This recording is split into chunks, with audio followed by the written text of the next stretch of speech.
Así que ahí va. Muchas gracias, Alessandra. Se me fue por completo. Thank you, thank you. Tan, tan, tan, tan. Ahí está. Bueno, donde nos habíamos quedado. Ay, Dios. Es que las clases son muy temprano. Yo creo que es eso. Perdón, perdón. Entonces, nosotros lo que queremos es la velocidad de deriva. ¿Qué es lo que está pasando? Pues bueno, dicha velocidad de deriva está siendo multiplicada por la densidad de electrones por metro cúbico, por la carga del electrón. ¿Qué está pasando? Por por el área. Cada uno de estos está multiplicando la velocidad de deriva y lo que vamos a hacer es vamos a pasarlo dividiendo, de tal manera que nos quede como en la parte inferior acá. ¿Me pueden decir si con ustedes también la pantalla se está poniendo negro como en flashazos? Sí. Sí. Es que eso está raro, no sé por qué está pasando. Bueno, si se llega a cerrar, ahorita volvemos a abrir la aplicación. Bueno, la corriente eléctrica ya la teníamos, eran 10 amperes. La N, ¿sí? Es el valor que acabamos de encontrar anteriormente, 8.48 por 10 a la 28 electrones por metro cúbico. La Q es la carga de los electrones, que menciona que este numerito va a ir multiplicando a 1.602 por 10 a la menos 19 coulombs por cada electrón. ¿Nosotros cuántos electrones tenemos? Pues 8.477877 por 10 a la 28 electrones. Todo eso va a ir multiplicado por el área del cable que estábamos manejando, dándonos un total de 2.22187 por 10 a la menos 4 metros por segundo, o serían 222.187 micrómetros por segundo, si no me equivoco. ¿Alguien se me perdió?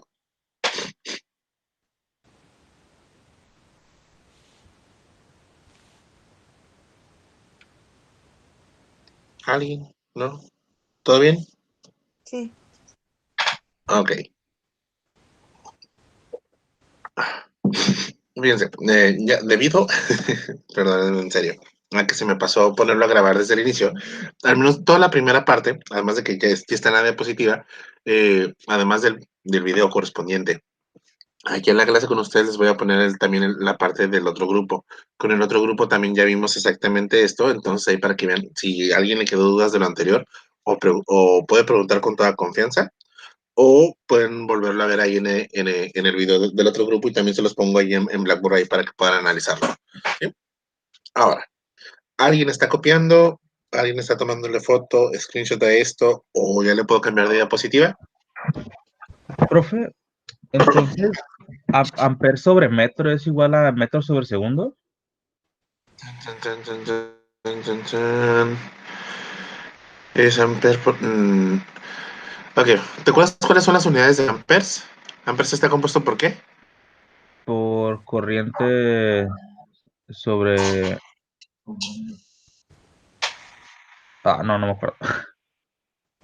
Fíjate, este de aquí cancela a este de acá. Sí, El metro cuadrado aquí cancela a un metro cuadrado acá y nos queda metro. Este está ajá, dividiendo y va a terminar yendo para acá arriba. ok, Acá nos termina quedando amper ajá, o sobre... metro sobre coulomb, ¿sí? Ujú. Pero amper por metro sobre coulomb, ese sí va a dar metro sobre segundo, Oh, ¿sí? Pero el amper todavía tenemos que descomponerlo en sus otros factores, que era carga entre tiempo. ya entendí, la carga se El amper cancela. es... Ay Dios, no sé por qué se está poniendo negro. Espérame. Ajá, Ok, este ya se puso negro completamente. Un momento. No sé qué está pasando en la presentación. Está fallando el PowerPoint. Ok, bueno, el ampere termina convirtiéndose en carga sobre segundo. sí, Si tú esa carga o coulomb sobre segundo terminas, bueno, si el ampere lo pones como coulomb sobre segundo, pues el coulomb de arriba va a cancelar al coulomb de abajo y ujú. entonces ya vas a terminar teniendo metros por segundo nada más. Y Oh, entonces ahí es donde sí. se obtienen las unidades de velocidad. Ah, caray, se trabó PowerPoint. Denme chance, no sé qué está pasando aquí. Oh, Falta que se destrabe. Se cerró entre la presentación y ahí va de nuevo. Ahí va. Déjenme que abra esto.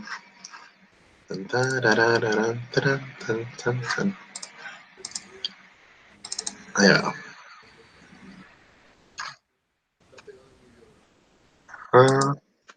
Compartir. ¿Sí respondí a tu pregunta, Luis? Sí, profe, sí. Gracias.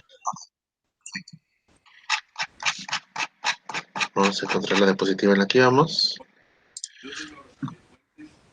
Ahí está, ya casi. En este video te voy a hablar de dos cosas con las que todos hemos estado familiarizados últimamente, que son el miedo.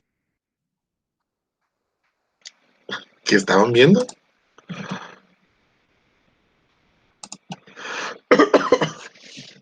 Estaba seguro que ese video iba a decir que son el bien y el mal. Ok. En teoría ya están viendo nuevamente la diapositiva. Si es que esto no nos falla, no sé por qué está fallando esto a ratos. Bueno, entonces todo lo que encontramos aquí, todas las operaciones que hicimos, nos indican que la velocidad a la que se mueven los electrones, al menos dentro de un átomo de cobre, de un cable de cobre que tenga un área de 3.31 por 10 a la menos 6 metros cuadrados y se esté aplicando una corriente eléctrica de 10 amperes, pues dicha velocidad va a ser 2.22 por 10 a la menos 4 metros por segundo. Al menos eso es lo que nos indica para ese cable en particular. Si cambiamos el área del cable, pues van a cambiar los valores. Es decir, si el cable, si el cable tiene un valor más grande todavía, vamos a verlo con este, si el cable tiene un área mayor, pues entonces vamos a dividir entre un número más grande. Eso significa que mientras más grande sea el valor del área, mayor es el número entre el que dividimos, y si mientras más grande es un valor que estamos dividiendo, al hacer la división, el valor que vamos a obtener va a ser un valor más pequeño. ¿Sí? Entonces, mientras más anchos sean los cables, más, más lentos van a ser los electrones dentro del cable. Mientras más pequeña sea el área, mientras más delgados sean los cables, el valor entre el que vamos a dividir es más pequeño, significa que el valor de la velocidad que vamos a obtener va a ser más grande. Digo, si hacemos ese análisis, correspondería prácticamente a eso. El área no va a afectar tanto a la densidad de electrones por metro cúbico, sino va a depender más que nada la velocidad de deriva de dicha área que tengamos acá, o del grosor del cable. Ahora, resulta ser, ok, esto no nos pasa cuando acerco el puntero, qué raro.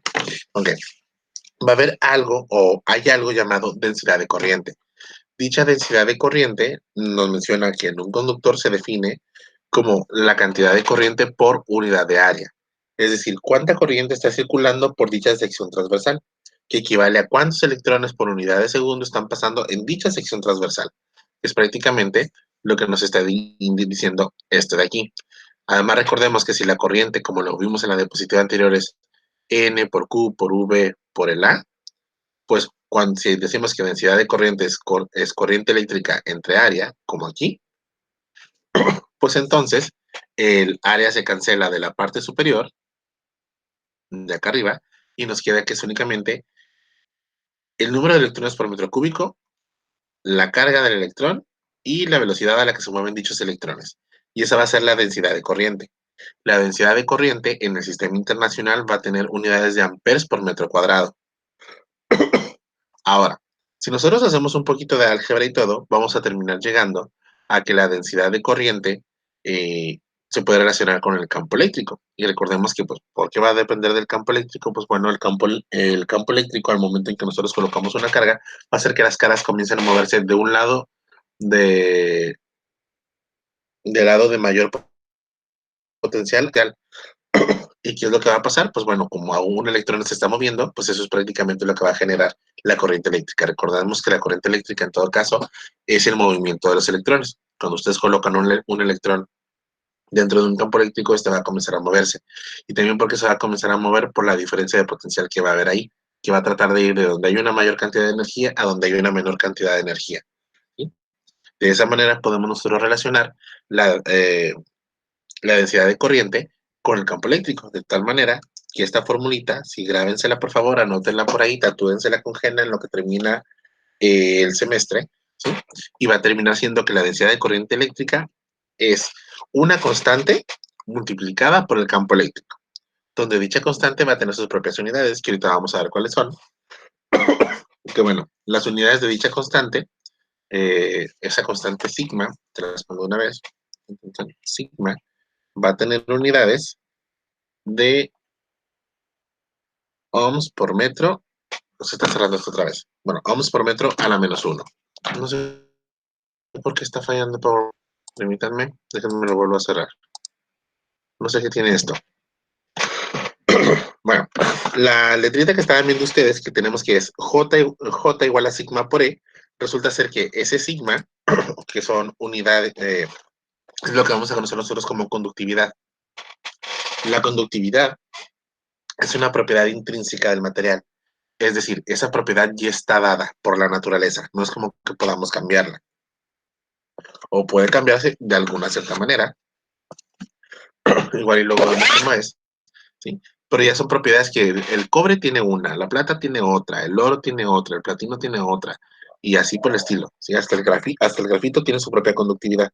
De tal manera que les digo, ya está dada por la naturaleza, es decir, ya está medida, ya está en tablas, no tenemos que preocuparnos mucho por ello. Lo que sí es que dicha propiedad, si lo vemos nombre llamada conductividad, es la propiedad que le permite o la capacidad que le da al propio material de que lo se a través de él. Es decir, si tenemos un material con una alta conductividad, eso significa que el material es un buen conductor. Si tenemos un material que tiene una conductividad baja, significa que tenemos un mal conductor. Eso significa que el material que estemos utilizando no va a ser bueno para conducir electrones. Eso significa que dicho material, entonces, lo que va a estar ocurriendo es que va a tener una resistencia muy grande. Donde las resistencias, pues ya las vimos. Vimos que la resistencia que tiene un material es prácticamente, ya casi va a la diapositiva, es la capacidad que tiene un material, un elemento, para impedir que los electrones fluyan libremente. Entonces, la conductividad es la propiedad que nos permite que los electrones fluyan. Lo contrario a la conductividad se llama resistividad, y esa es la propiedad que impide que los electrones fluyan libremente. ¿Sí? Ok, se supone que están viendo la presentación, al menos archivo en PowerPoint, pero mi computador está parpadeando, no sé por qué, y es nada más ese programa. Ok. Bueno, entonces, el valor J que tienen ahí, que es la densidad de corriente, nos indica, acá está apuntador, listo. La conductividad va a ser igual, bueno, sus unidades son metro por ohms u ohms por metro, y eso elevado a la -1. ¿Sí? Significa que va a ir dividiendo. ¿Sí? Entonces, ese valor nos dice qué tan buen conductor o qué tan mal conductor va a ser dicho material que nosotros estamos utilizando. Vamos a hacer dos ejercicios que van a estar relacionados un poquito con eso para que vean más o menos cómo funciona. El primero de esos ejercicios nos va a decir, o nos dice, en un tubo de rayos catódicos la corriente medida por el haz es de 30 microamperes. ¿Cuántos electrones chocan contra la pantalla del tubo de rayos, del tubo cada 40 segundos?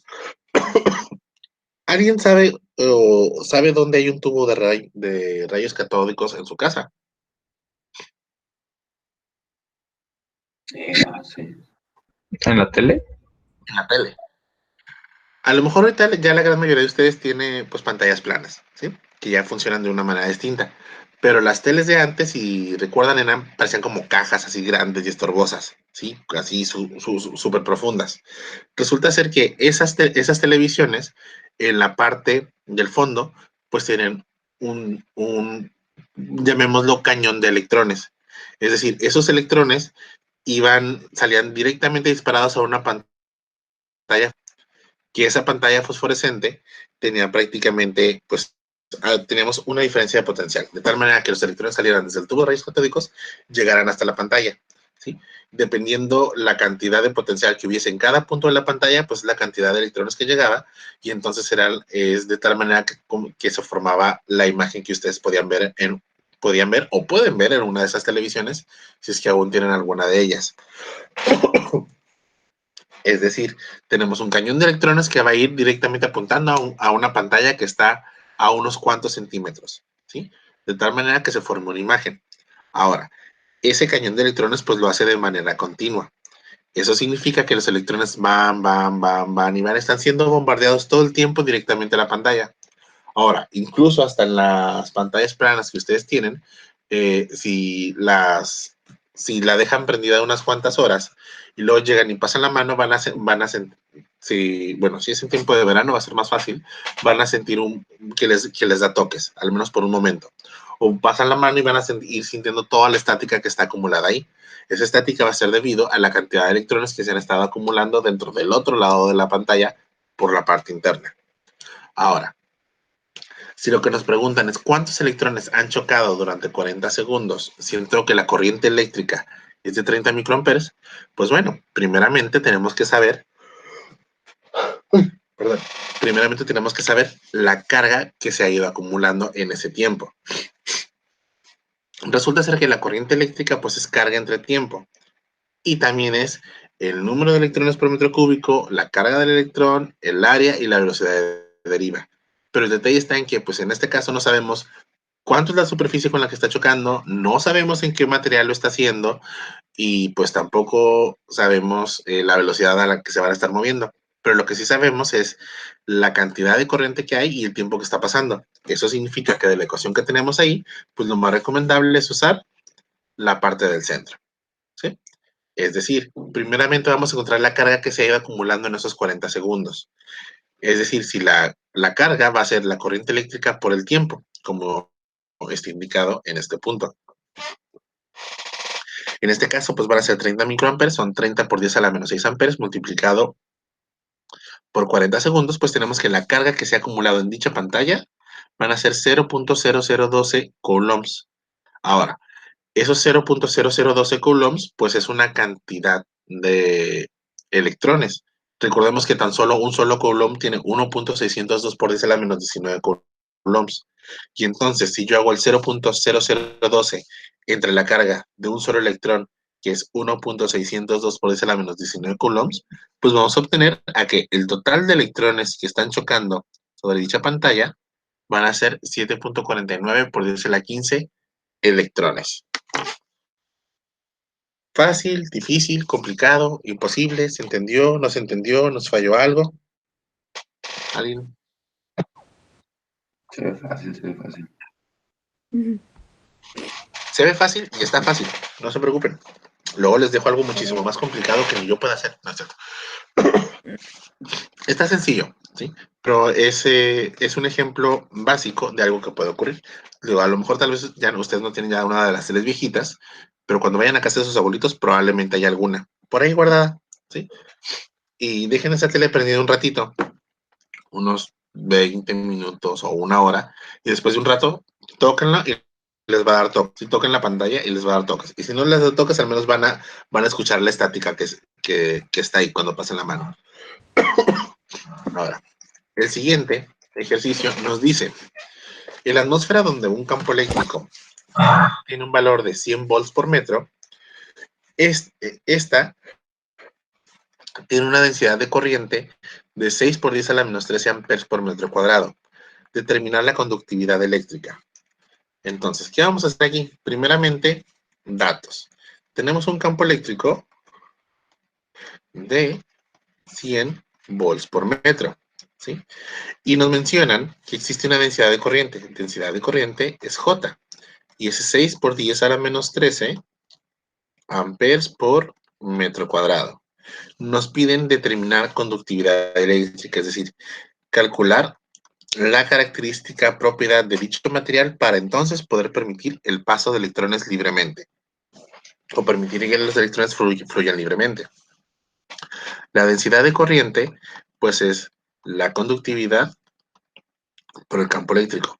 La densidad de corriente, pues también es, según vimos acá, es corriente eléctrica entre área y también es N por cupo. Pero no sabemos la velocidad a la que se está moviendo, ni sabemos en qué material lo estamos haciendo. Como no sabemos ni en qué material ni a qué velocidad, pues esa fórmula no nos menciona. Tampoco no nos dicen cuál es la corriente eléctrica que está pasando, ni a través de cuánta área lo está haciendo. Pero lo que sí nos dicen es la densidad de corriente y el campo eléctrico. Además de que pues, nos están pidiendo conductividad. Entonces, esta parte entre las dos ecuaciones, pues esa es la más oportuna para poder manejarlo. Entonces, si nosotros queremos conductividad, pues simplemente nos queda que conductividad es la densidad de corriente entre campo eléctrico. Es decir, el 6 por 10 a la menos 13 amperes por metro cuadrado entre los 100 volts por metro, dándonos un total de 6 por 10 a la menos 15 por cada ohm metro. Y esa es la respuesta que vamos a utilizar para este tipo de ejercicios. Si hubiéramos tenido la velocidad a la que se movía y el material para encontrar su valor de n, pues entonces usábamos cualquiera de las otras opciones. ¿Sí? Nos dan la corriente eléctrica, el área, y nos preguntaban entonces cuál es la conductividad, podíamos haber relacionado de las ecuaciones de la diapositiva anterior para poder resolver esto. Ya va a depender del caso. Así que también recuerden si pueden ir armando como el propio formulario y ver cuáles son las que se parecen entre ellas. O cuáles son las fórmulas que están relacionadas e ir jugando y ver si me piden una cosa, utilizando esta fórmula, cómo puedo relacionarlo para encontrar tal dato. ¿Todo bien hasta ahí? Sí, Sí. profe. Ok, perfecto. Ahí va. Ay, mira, dice. Y bueno, la semana pasada nos fuimos como directamente a lo que era, pues, ley de Ohm ley de Ohm y resistencias, ¿sí? Y nos pusimos a trabajar con resistencias en serie y en paralelo, ¿sí? Y nada más mencionamos así como rapidito que pues la resistencia dependía de una propiedad del material llamada resistividad, el largo del material que estemos manejando y el área de dicho material. Pero no vimos cómo hacer lo demás. Resulta ser que, bueno, si la conductividad es la capacidad que tienen los materiales para permitir el flujo de electrones, la resistividad, que es el inverso inverso o contrario también de la conductividad, pues significa que es la propiedad que tienen los materiales para impedir el paso de electrones. Es decir, los electrones sí pueden fluir a través del material, pero no necesariamente lo van a hacer libres. No es como que, sí, voy así tranquilamente, sino que va a haber algo que recuerden que lo va a ir frenando. Esa parte que lo va frenando es la resistividad que también tiene el material. Dice, ok, puedes pasar, pero no tan rápido, sino vete despacito, ahí vas, para que vayas siempre a un mismo ritmo. Entonces, la resistividad es el inverso de la conductividad. Es decir, la resistividad es 1 entre la conductividad. Ahí es. Y con esta propiedad de resistividad y propiedades geométricas del cable que estamos manejando, pues podemos conocer cuál es la resistencia de dicho material. Es decir, la resistencia va a depender de la resistividad, la longitud del cable y el área de dicho cable. ¿Sí? Si nosotros le hacemos un corte, ¿cuál es el área que podemos medir nosotros en ese cablecito tal cual? Ahora, suponiendo que ya notaron eso, vámonos a lo siguiente. Nos menciona, la resistividad de un material depende de varios factores, uno de los cuales es la temperatura. Para la mayor parte de los metales, la resistividad se incrementa al aumentar la temperatura. Ahora, la resistividad de un conductor varía casi lineal con la temperatura sobre un limitado rango de temperaturas de acuerdo a una expresión, que va a ser la que tenemos ahí. Resistividad final es igual a la resistividad inicial multiplicado por 1 más alfa por T menos T0, donde T es temperatura final y T0 es temperatura inicial. Menciona, donde Rho es la resistividad para alguna temperatura T en grados centígrados, Rho0 es la resistividad a una temperatura de referencia T0 y alfa es el coeficiente térmico de resistividad. Si traducimos todo lo que dice esa diapositiva, y también por alguna razón está la imagen del foco ahí, se refiere a lo siguiente. Ahorita ya la gran mayoría de nosotros, pues bueno, tiene focos ahorradores en su casa. Pero los que no tienen focos ahorradores se van a dar cuenta que tienen focos que son de filamento o que tienen un filamento incandescente como el de la imagen. ¿A qué se refiere eso? A que en estos filamentos, aunque son muy delgaditos, al momento en que ustedes lo conectan y todo y encienden el interruptor para que circule corriente eléctrica, la corriente eléctrica pasa por aquí, luego se va por acá y luego se va por acá. Y termina saliendo y ya sigue feliz su camino en la corriente eléctrica. El detalle está en que el cable o filamento del que está formado ese foco, pues tiene ciertas características, tiene ciertas propiedades. Es decir, comienza a circular la corriente eléctrica y pues la corriente eléctrica pues son electrones que se están moviendo. Los electrones que se están moviendo, pues al estar en movimiento, pues llevan una cierta energía cinética, ¿sí? Ahora, recordemos que las resistencias eléctricas pueden almacenar energía. Eso significa que ese filamento que regularmente que son muy delgados, pues tiene energía que se está acumulando. Ahora, eh, un metal o cualquier elemento en el cual se está acumulando energía, pues estos se van a comenzar a calentar. ¿Por qué? Porque todos los elementos, todas las cosas van a tratar de liberar energía primeramente en forma de calor, ¿sí? Otros elementos, otras cosas, otros factores, eh, pues otros elementos en ocasiones liberan energía en forma de vibraciones de la red atómica, ¿sí? Que se conocen como fonones, ¿sí? Otros liberan electrones, ¿sí? Pero la gran mayoría, en el caso de un filamento como el de un foco, ¿sí? Pues primeramente el filamento se calienta. Una vez que se calienta, pues queriendo o no, comienza a cambiar sus propiedades, porque al momento en que se calentó, significa que ya acumuló más de la energía que podía soportar. Entonces, esa energía extra que está teniendo, que está acumulando, se va a liberar en forma de calor. Una vez que la liberación de energía en forma de calor no es suficiente, lo va a liberar en forma de fotones. ¿Qué significa eso? Que va a comenzar a emitir luz. Entonces, en un foco normal, ¿sí?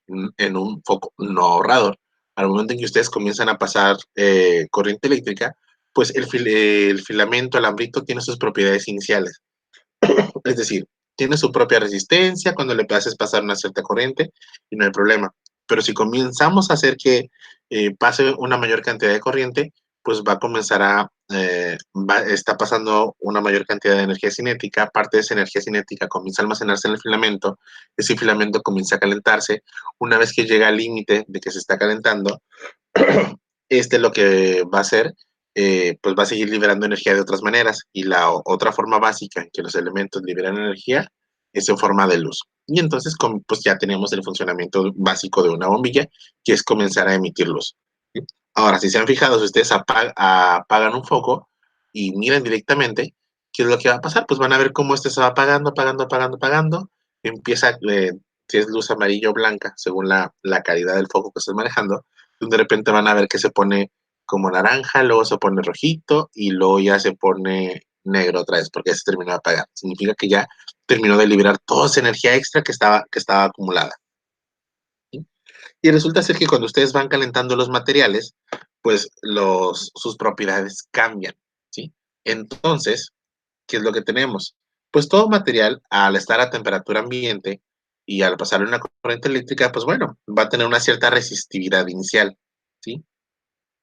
Pero conforme nosotros aumentemos la temperatura y vayamos, esta resistividad inicial regularmente es a 20 grados centígrados y por eso tenemos 20 grados centígrados acá. Si nosotros comenzamos a aumentar la temperatura, pues las propiedades internas del material se van a ir cambiando, de tal manera que su resistividad cambie. Es decir, si nosotros pasamos de 20 grados centígrados a 80 grados centígrados, supongamos, pues la resistividad va a cambiar y va a cambiar en un factor de esto que está aquí. Esa alfa también ya está dada por los materiales, ya está en tablas, ya está medida, ya está todo, se va a llamar coeficiente térmico de resistividad. Es decir, ¿qué tanto va a cambiar la resistividad conforme cada grado centígrado que yo le vaya aumentando? ¿Sí? Y eso, perdón, eso es lo que nos va a dar la resistividad total. Ahora, esta formulita, grábensela, tatúenla, pónganla en su formulario y vamos a la siguiente diapositiva. ¿Y qué pasa? Si tenemos que la resistividad final depende de la resistividad inicial del material cuando está a temperatura ambiente, ¿sí? Y de cuánta temperatura aumentamos, pues resulta ser, ahorita me regreso ahí, bueno, vamos para acá. Fíjense, dependiendo del material que tengamos, vamos a tener una cierta resistividad, ¿sí? Para la plata, dicho valor es 1.59 por 10 a la menos 8. Para el cobre es 1.7. Para el oro, 2.44. Para el platino es 11 por 10 a la menos 8. Para el nicromo es 1.5 por 10 a la menos 6. Para el carbón es 3.5 por 10 a la menos 5. ¿Sí? Ahora, cada uno de estos materiales tiene su propio coeficiente de temperatura, es decir, tiene su propio valor alfa, que son justamente los que están en esta segunda columna. Esa tablita se las voy a subir al grupo de Blackboard en la carpetita de clases en línea una vez que terminemos la clase y les suba tanto la presentación, bueno, la presentación ya está, y el video, ¿sí? Pero dense cuenta de algo, la resistividad y el coeficiente de temperatura ya están dados, ¿sí? Y todas las resistividades que tenemos ahí son a 20 grados centígrados, es decir, a temperatura ambiente, esos materiales tienen esa resistividad. Si nosotros aumentamos la temperatura, entonces muy seguramente se va a cambiar la resistividad del material. ¿Qué significa eso? Pues bueno, si cambiamos la resistividad, donde recordemos que resistencia es resistividad por longitud entre área, que está tres diapositivas atrás, pues entonces también va a cambiar la resistencia. Y la resistencia final de un material, pues va a ser, o va a depender de la resistencia inicial que éste tenía, el factor de coeficiente de temperatura y cuánta temperatura elevamos nosotros, ¿sí? Si en algún momento nosotros queremos medir el valor del coeficiente térmico de resistividad, necesitamos saber la resistividad inicial del material, cuál fue el cambio de resistividad y cuánta temperatura fue la que aplicamos o que aumentamos, ¿sí? Pero lo que vamos a estar usando regularmente es esto de acá, el cambio de la resistencia. La resistencia final va a ser igual a la resistencia inicial más un factor, bueno, multiplicado por un factor que depende del coeficiente térmico del material del que estamos hablando y cuánta temperatura elevamos dicho material. ¿Ya lo copiaron?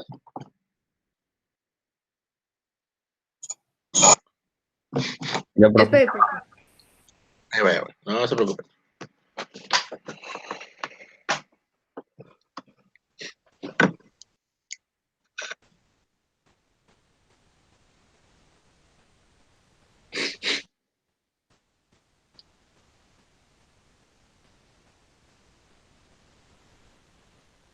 Bueno, en lo que lo copian, permítanme, vuelvo rapidito. 10 minutos.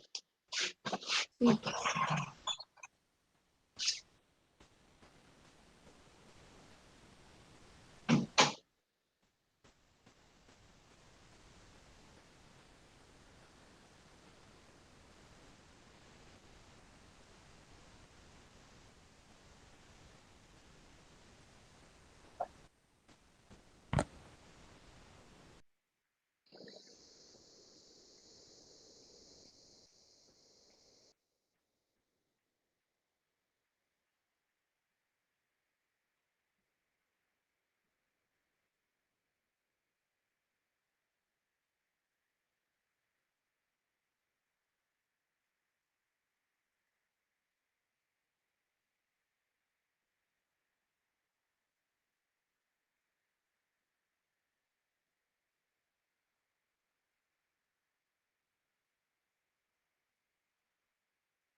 ¿Listos, muchachos?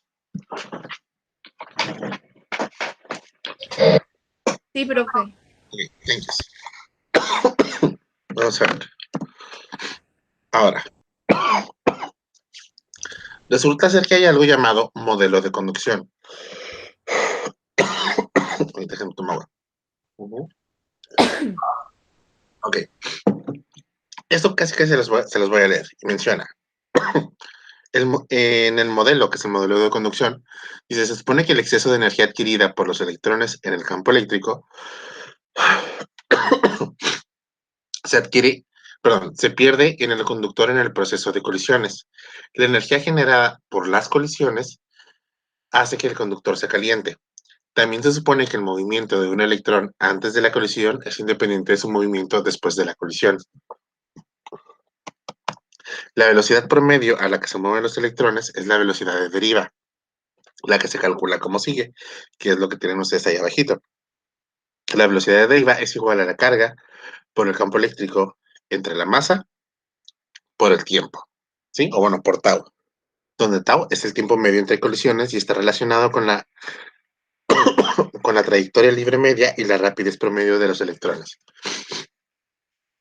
Si traducimos eso que está ahí, es prácticamente lo que nos está diciendo, es lo que hablamos del filamento que tiene un foco, ¿sí? Es decir, cuando nosotros hacemos circular una corriente eléctrica, significa que los electrones comienzan a moverse dentro de ese material en una dirección. Pero no es nada más como en una dirección, sino que pues tenemos el cable a través del cual se van moviendo, supongamos que se mueven en aquella dirección, pues aquí un electrón, acá hay otro,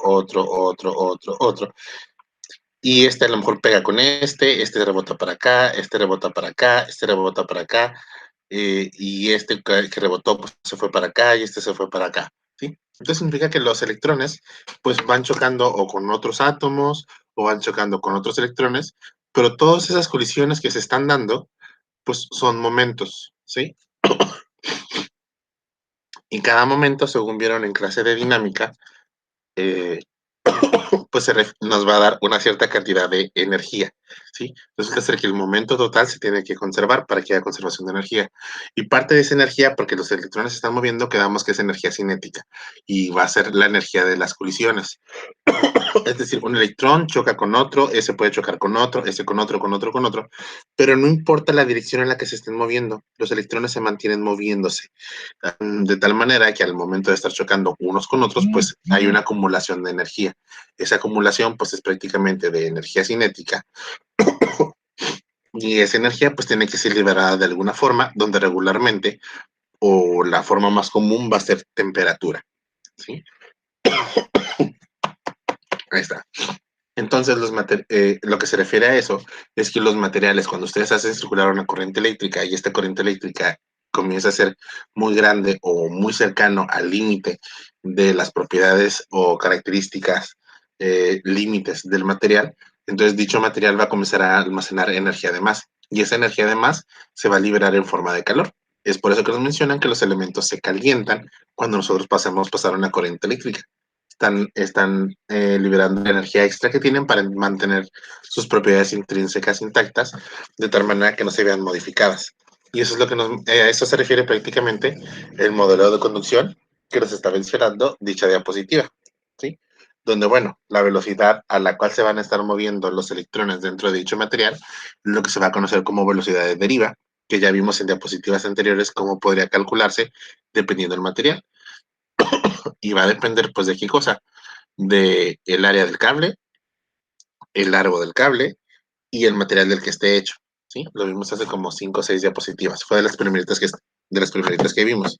Y otra forma de verlo, si lo relacionamos con el campo eléctrico, pues bueno, va a ser el campo eléctrico que se esté aplicando, la masa, si no me equivoco, va a ser la masa del electrón, y la tau que está ahí va a ser el tiempo que tarda un electrón en chocar con otro, con otro, con otro, con otro, con otro, que también ya está dado en tablas y ya está medido y va a depender mucho del material también.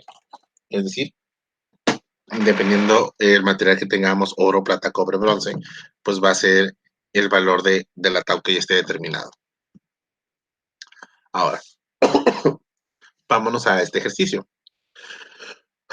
Nos menciona, Cierto foco tiene un filamento de tungsteno con una resistencia de 19 ohms cuando está frío y de 140 ohms cuando se calienta.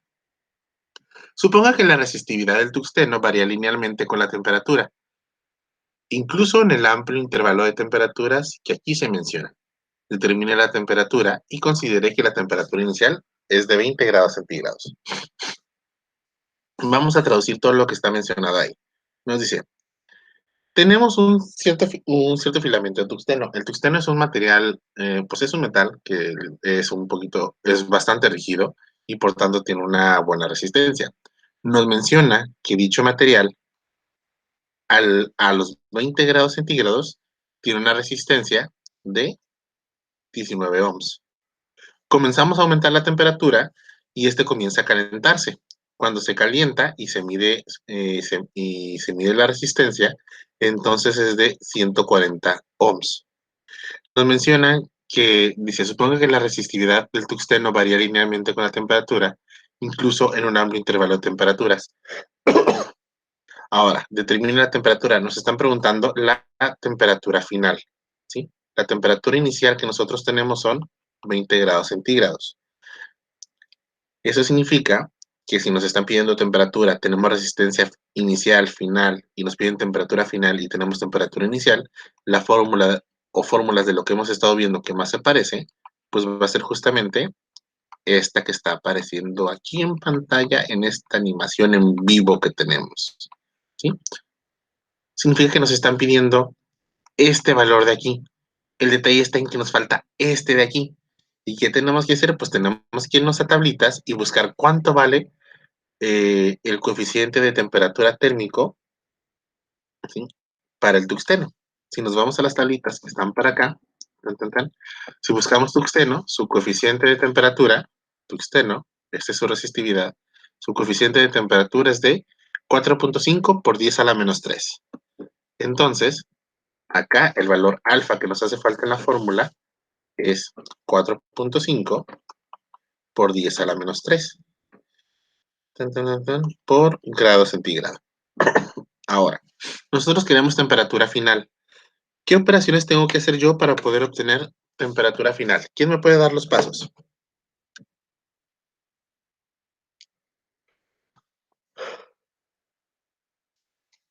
¿Alguien me dicta los pasos? Yo los voy haciendo. O bueno, en el que alguien agarra valor. Si queremos esto, debemos recordar que cuando nosotros querramos un dato, tenemos que deshacernos primero de todo aquello que esté más alejado de dicho dato. Es decir, queremos temperatura final. Este es el término más cercano. Significa que este se va hasta lo último. El penúltimo va a ser este de aquí. El antepenúltimo va a ser este de acá.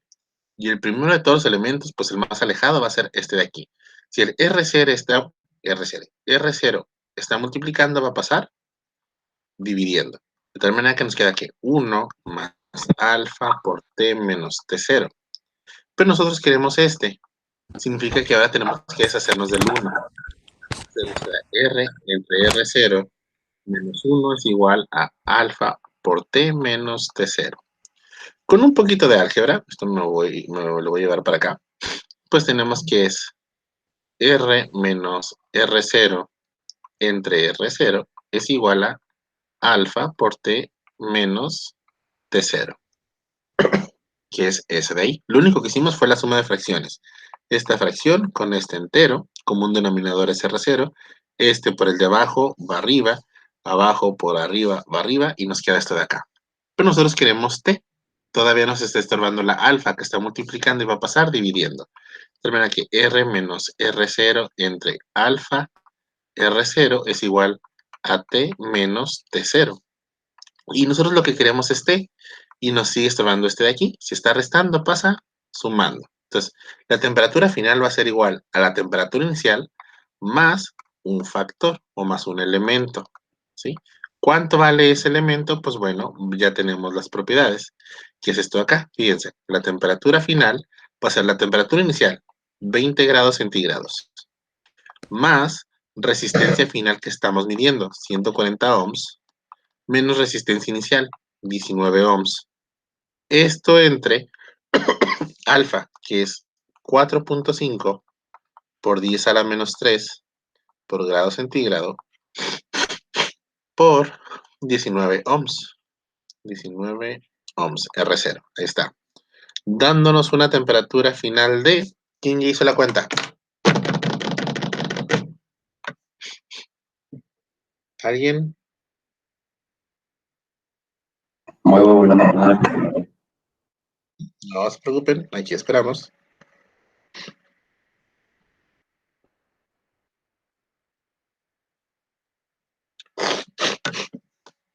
Bueno, en lo que hacen la cuenta, ¿alguien se quedó con dudas de cómo llegar a ese punto? Si se fijan, es prácticamente álgebra, ¿sí? No estamos haciendo matemáticas todavía muy complicadas. Pero ¿cuál es la ventaja de todo esto? ¿Cómo sabemos que podemos estar más o menos en lo correcto?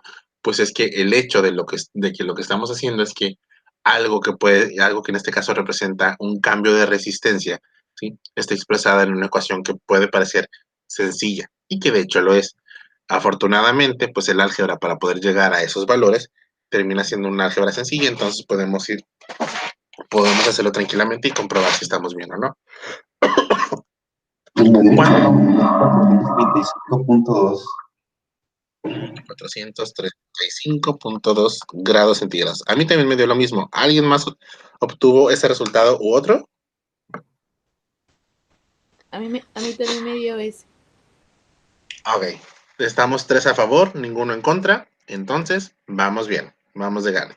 Entonces, dense cuenta.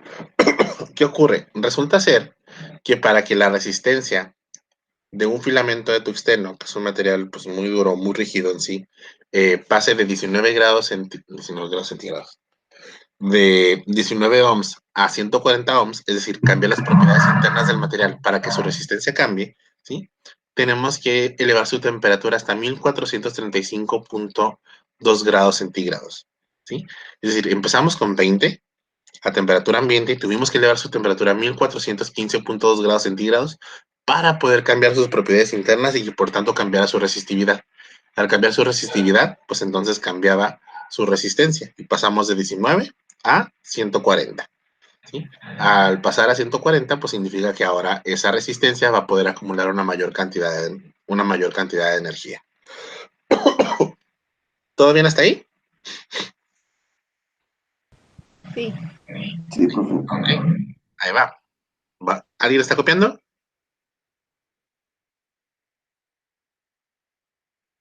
¿Nadie? Ok, ahí va el cambio. Ahora tenemos otro ejercicio similar. Este lo van a hacer ustedes. Nos menciona un termómetro de resistencia que mide temperatura mediante la medición del cambio de resistencia de un material conductor. Está hecho de platino y tiene una resistencia de 50 ohms a 20 grados centígrados. Cuando este se sumerge en un recipiente que contiene indio fundido, su resistencia cambia a 76.8 ohms. Calcule el punto de fusión del indio. Fíjense. Resistencias iniciales.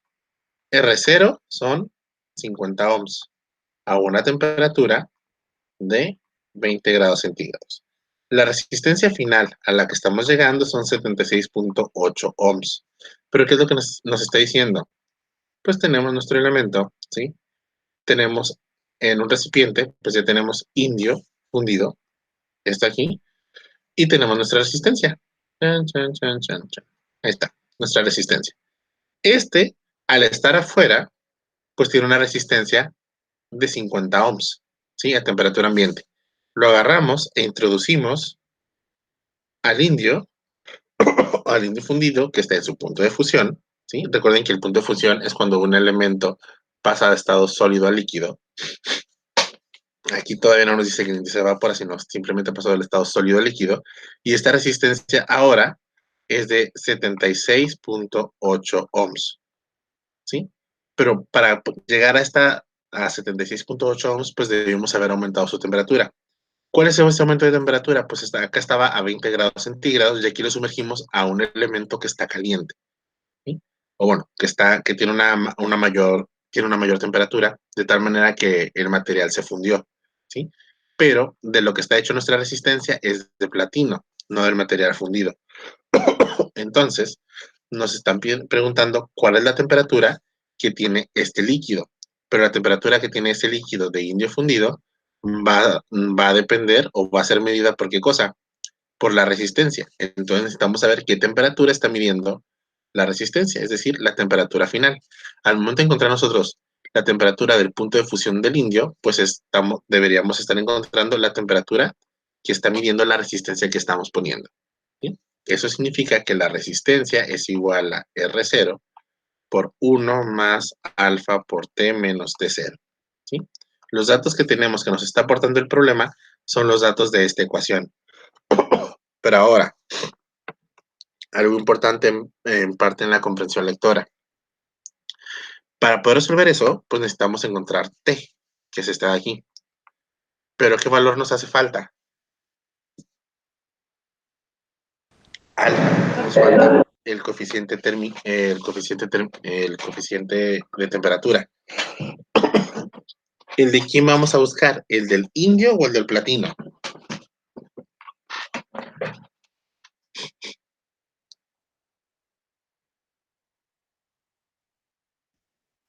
El del India, ¿no? ¿Por qué? Porque el punto de fusión que necesitamos es del India, ¿no? Ok, el material que vamos a medir su temperatura es indio, pero la resistencia que está cambiando de material, que está cambiando bueno, la resistencia el elemento metálico que nosotros estamos metiendo al indio fundido, ¿de qué está hecho?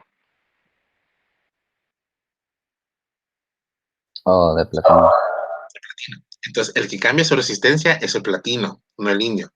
Entonces, por tanto, lo que necesitamos es el coeficiente de temperatura del platino. Si nosotros nos regresamos a la tablita, resulta ser que el platino tiene un coeficiente térmico de 3.92 por 10 a la menos 3 por grado centígrado. Tiene ese valor. Entonces, fíjense, ahí justo, créanme, yo también la primera vez que me puse a hacer este ejercicio dije, pues busco el del indio, pero fue así de, caray, no, el indio ya está fundido. Y lo que está cambiando de resistencia es la barrita de platino que yo estoy introduciendo para analizar el cambio de temperatura o para medir una temperatura, ¿sí? El punto de fusión o la temperatura del punto de fusión del indio es la que voy a medir con la barrita de platino. Y todas mis operaciones las necesito hacer entonces con la barrita de platino porque es lo que voy a usar para medir. Entonces, ya teniendo esos datos, ¿cómo podemos encontrar la respuesta? Pues queremos temperatura final. ¿Y qué hicimos en la diapositiva anterior? Pues temperatura final es igual a temperatura inicial más R menos R0 entre alfa R0. ¿Alguien ya encontró el resultado de eso?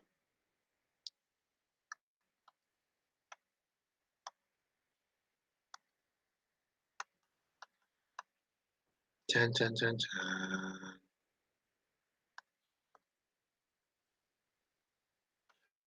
Bueno, les voy a ganar por 50. Ahí está. Si sustituimos los valores, tenemos esa operación. Si nos ponemos a hacer esa operación, entonces tenemos que hacer todas las cuentas pertinentes. Dándonos un total de... 156.73. Exacto, 156.73 grados centígrados. Entonces, esa es la temperatura a la cual esa es la temperatura que sintió la barrita de platino al momento en que lo introducimos al indio fundido. Significa que el indio se funde a 156.73 grados, ¿sí? Aunque sea una temperatura que nosotros estamos midiendo con otro material, ¿sí? Para cambiar una de las propiedades de un material, pudimos conocer una de las características físicas de otro, que es prácticamente lo que hicimos en ese ejercicio. Fácil, difícil, complicado, imposible, regalado. Está bien, se ve. Por ahora, ¿no? Sí, pero- Ok. ¿Alguien está copiando?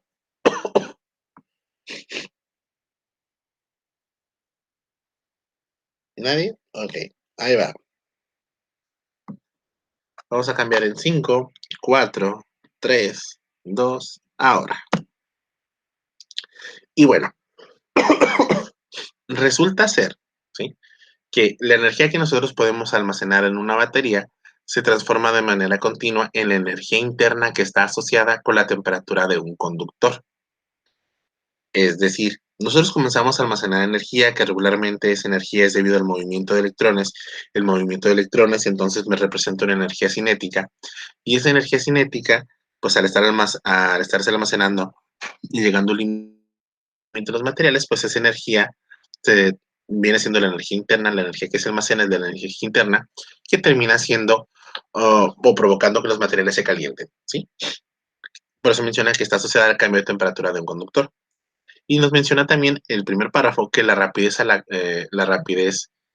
la cual la carga delta Q pierde la energía potencial al atravesar el resistor es la siguiente. Significa cuánta energía estamos gastando por unidad de tiempo, ¿sí? Esa energía que estamos gastando nosotros por unidad de tiempo se llama potencia. La potencia, tenemos varias opciones. Podemos medirla como corriente eléctrica por voltaje, pero la potencia es el gasto de energía con respecto del tiempo. Es el cambio de energía con respecto al tiempo, ¿sí?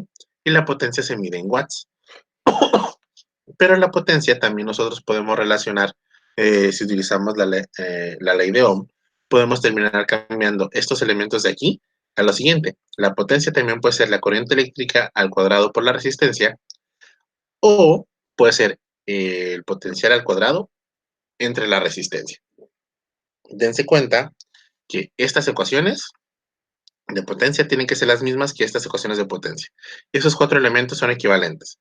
Potencia es igual a corriente por voltaje, es igual a el cambio de energía potencial entre tiempo, que también es igual a la corriente eléctrica al cuadrado por la resistencia, y ese es igual al potencial al cuadrado sobre la resistencia. Ahora, si nosotros queremos mantener la potencia constante, pues tenemos que revisar algo.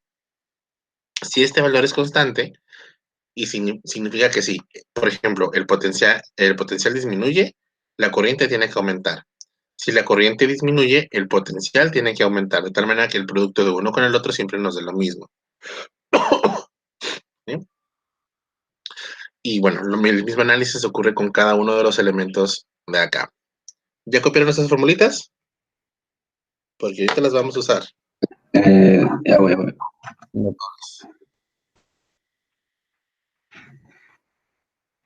Yo ya. ¿Los más? Ya.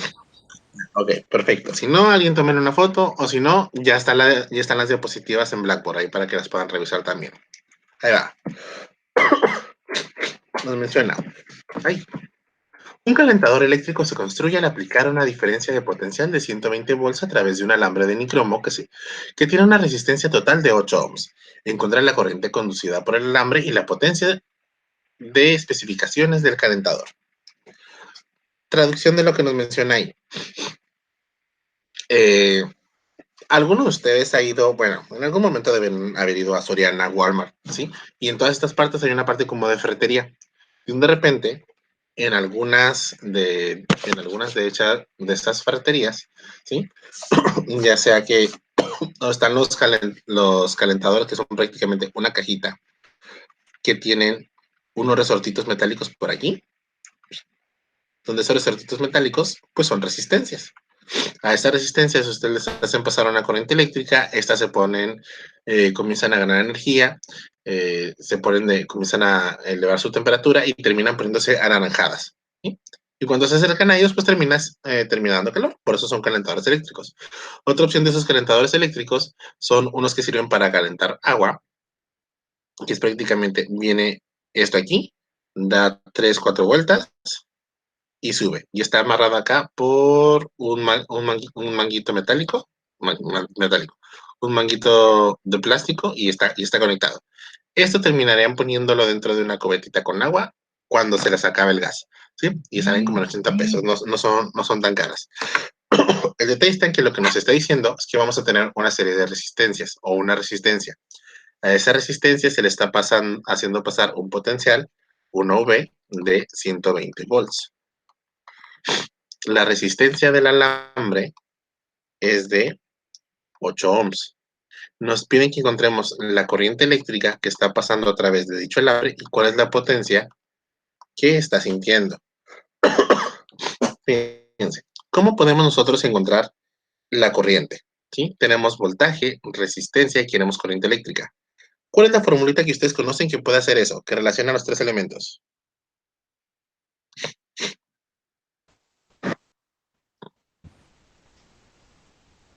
¿La ley de Ohm? La ley de Ohm, ¿sí? Entonces, la ley de Ohm nos dice que voltaje es igual a resistencia por corriente o Victoria, reina de Inglaterra. ¿Sí? La primera parte nos pide encontrar la corriente. La corriente eléctrica pues va a ser potencial entre resistencia. Entonces, potencial entre resistencia nos dice que son los 120 volts entre la resistencia que son 8 ohms. 120 entre 8 nos da 15. 15 amperes. Muy bien, Gladys. Entonces, ya tenemos la corriente eléctrica. La segunda parte del ejercicio nos pide que encontremos, bueno, los 15 amperes son la corriente que está circulando a través de esto o a través de este, se calienta y ¡fum! Sale la corriente por acá. Ahora, la segunda parte nos pide encontrar la potencia, nos pide encontrar P. Y de la diapositiva anterior, pues fíjense, ¿cuáles son las opciones? ¿Sabemos cuánta energía está gastando? No. ¿Y el tiempo? Pues tampoco. ¿Conocemos la corriente eléctrica que está pasando? Pues sí, podemos usar esa. ¿Conocemos el potencial que estamos aplicando? Pues sí, entonces podemos usar que P es igual a I entre B. Vamos a ver otra cosa. ¿Conocemos la corriente eléctrica que estamos aplicando? Sí, ya la encontramos, 15 amperes. ¿Conocemos el valor de la resistencia en la cual se está haciendo pasar dicha corriente? También, vale 8. ¿Conocemos el potencial aplicado? Sí, son 120. Y la resistencia vale 8. Tenemos entonces, ¿cuántas? 1, 2, 3 opciones de ecuación que podemos utilizar. Cualquiera de las 3 opciones que utilicemos nos tiene que dar el mismo resultado. ¿Sí? Eso significa, voy a ponerlo acá, la potencia puede ser I cuadrada por R y también es delta V entre R y este va al cuadrado. ¿Sí? Entre estas dos, deberían de ser 3, pero entre esas dos, elijan una. ¿Cuál quieren hacer? ¿Primera o segunda?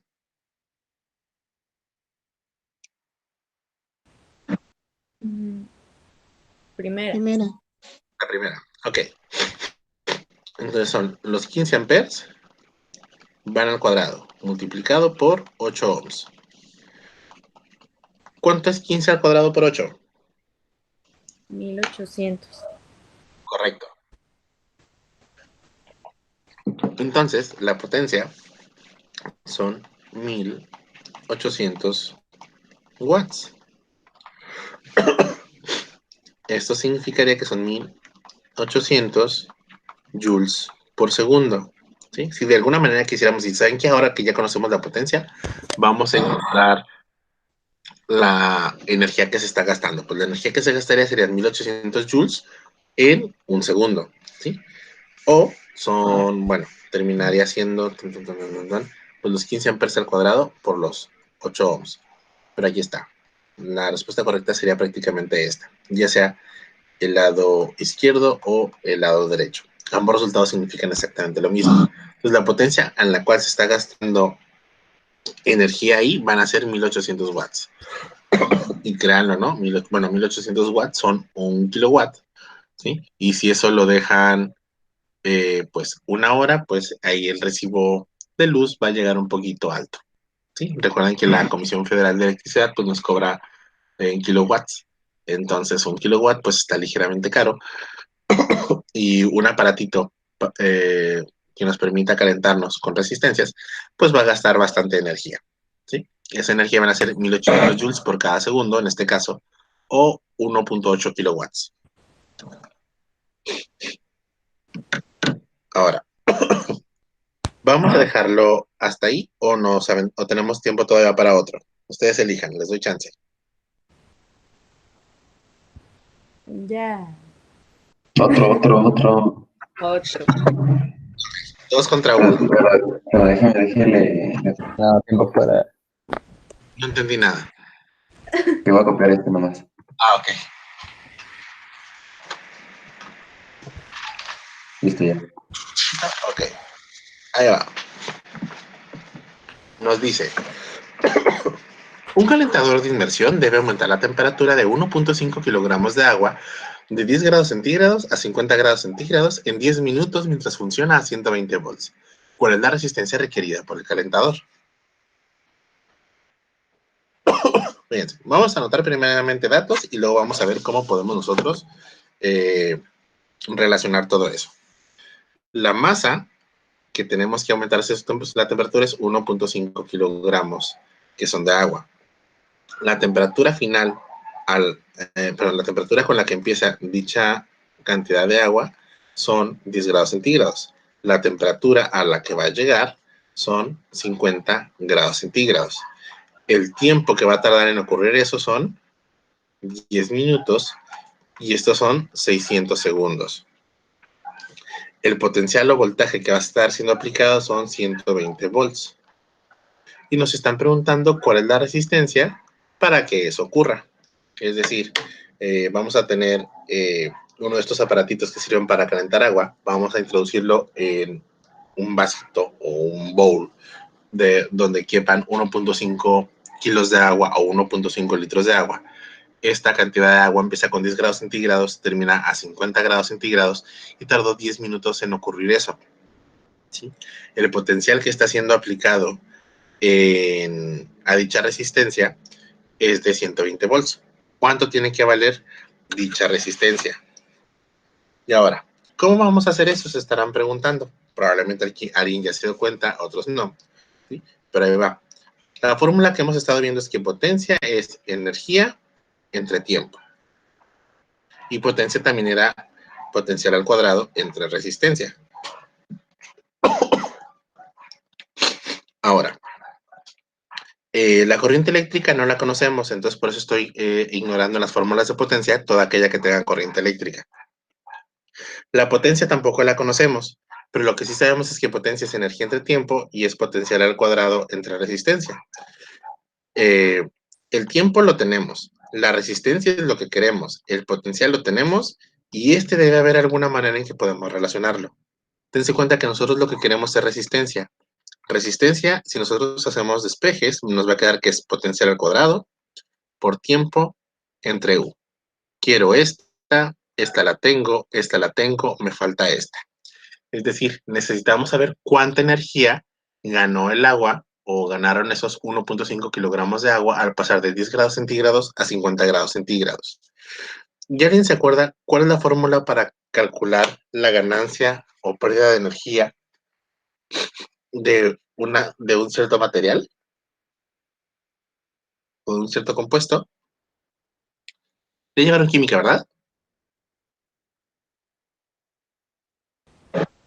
En la prepa. Ok, con eso me basta. Resulta ser que la energía o la energía ganada por un elemento es la masa a la cual vamos a elevar su temperatura por una constante que se llama calor específico, ¿sí? Que depende de cada material, por el cambio de temperatura. Esto significa que vamos a necesitar algo llamado calor específico del agua, que son 4.186 joules por kilogramo por grado centígrado. Es decir, la U es energía. La M es masa. La CE es calor específico. Significa, no, eso nos dice específico. Este es cambio de temperatura. Cambio de temperatura. Esa unidad de calor específico nos dice cuánta energía, cuántos joules de energía está ganando una cantidad de agua por cada ahora sí que por cada grado centígrado que vamos aumentando la temperatura. Es decir, la energía ganada por 1.5 kilos de agua al pasar de 10 grados centígrados a 50 grados centígrados, pues van a ser los 1.5 kilogramos por el calor específico del agua, que son 4.186 joules sobre kilogramo grado centígrado, por el cambio de temperatura. El delta T es temperatura final, 50 grados centígrados, menos temperatura inicial, 10 grados centígrados. Si nosotros hacemos esta operación, resulta ser que la energía ganada por el agua van a ser 251.160 joules nada más. Kilogramo cancela kilogramo, grado centígrado cancela grado centígrado de acá, y nos quedan joules. Entonces, tan solo nosotros, al poder elevar la temperatura de 1.5 kilos de agua de 10 grados centígrados a 50 grados centígrados, son 251.160 joules, que son 251.1 kilojoules, que eso si lo transforman a calorías terminaría siendo como la cantidad de calorías de un gansito o un pingüino, más o menos, o un chocolate Hershey's, va más o menos por ahí. Ahora, con esto ya tenemos la energía que se requiere, pero que nos preguntaban, ¿cuál es la resistencia para que con estas características en 10 minutos se eleve la temperatura en 40 grados centígrados? Pues bueno, el potencial son los 120 volts al cuadrado por el tiempo que tiene que estar en segundos, recordando que no podemos combinar unidades de tiempo porque el voltaje, pues bueno, tiene unidades pues de metros combinados con segundos, combinados con otros elementos, pero en el sistema internacional, y todo tiene que estar siempre en las mismas unidades. Y la energía son 251.160 joules. Esto nos da un total de, déjenme encontrarlo, acá está, 34.4 ohms. ¿Alguien más llegó al mismo resultado? Sí, me da lo mismo. Perfecto. Pues ahí está. Esto lo vamos a dejar hasta aquí. Déjenme hacer un cambio pequeño. Ok.